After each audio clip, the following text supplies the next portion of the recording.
రావడానికి ఇది వినడానికి అందరికీ దొరకదంటే వాళ్ళ కర్మలు అడ్డొస్తున్నాయి.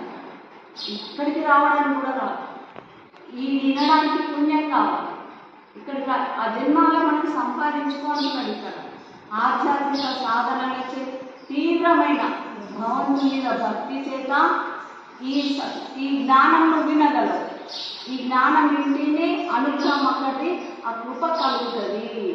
అప్పుడే జ్ఞానం మనకు ఉదయిస్తుంది. మళ్ళీ మానవ జన్మ ఉత్తమమైన మానవ జన్మ మనకు లభిస్తుంది అంటున్నాడు. ఇక్కడ పుణ్యం చేసుకో, జ్ఞానము సత్సంగాలు అస్సలే వదలదు. జ్ఞానస్థానం ఈ 2-3 వదలకుంటే మళ్ళీ మన మానవ జన్మ మంచి జన్మ, దుఃఖాలు లేని జన్మ మనకు లభిస్తుంది అంటున్నాడు.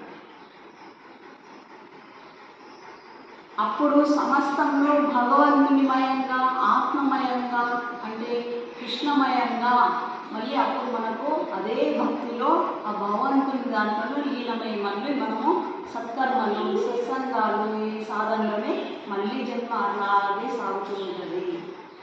అట్లు సర్వాత్మ దృష్టి గలవాడే జ్ఞాని భగవంతుని సాక్షాత్కారం పొందుతున్నాడు. ఇటువంటి వాళ్ళే ఆత్మదర్శనం. భగవంతుడు అంటే ఆత్మనే దేవుడు. ఆ దేవుడి యొక్క సాక్షాత్కారము అప్పుడు సద్గురువు లభిస్తాడు. అప్పుడు అతని కృపచే మళ్ళీ నా లోపల ఉన్నది, వాళ్ళ లోపల కూడా దైవం ఉన్నది. అందుకనే వాళ్ళకు రామ్ రామ్ అని అంటారు. అంటే నమస్కారం చేయ ఆత్మకు, అట్లా నువ్వు గుర్తించు అంటున్నాడు. అది పరీక్ష అన్నమాట, పెట్టే పరీక్ష అది.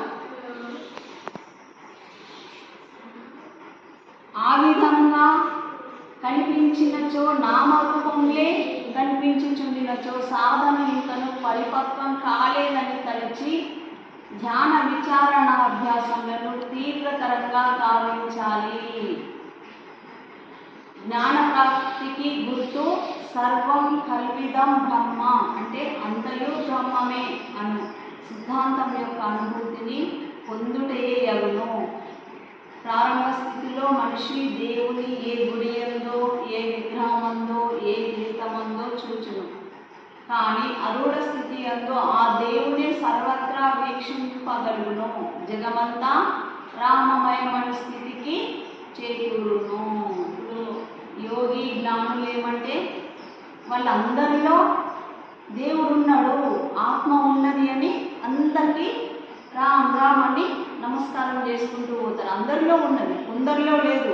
ధనవంతుల్లో, రాజుల్లో, లేదా అలా ప్రతి ఒక్క ప్రాణిలో దేవుడు ఉన్నాడని ఎవరైతే గుర్తిస్తారో వాళ్ళు పరీక్షించుకోమంటున్నాడు. ఇదే అహం బ్రహ్మాస్మి అంటే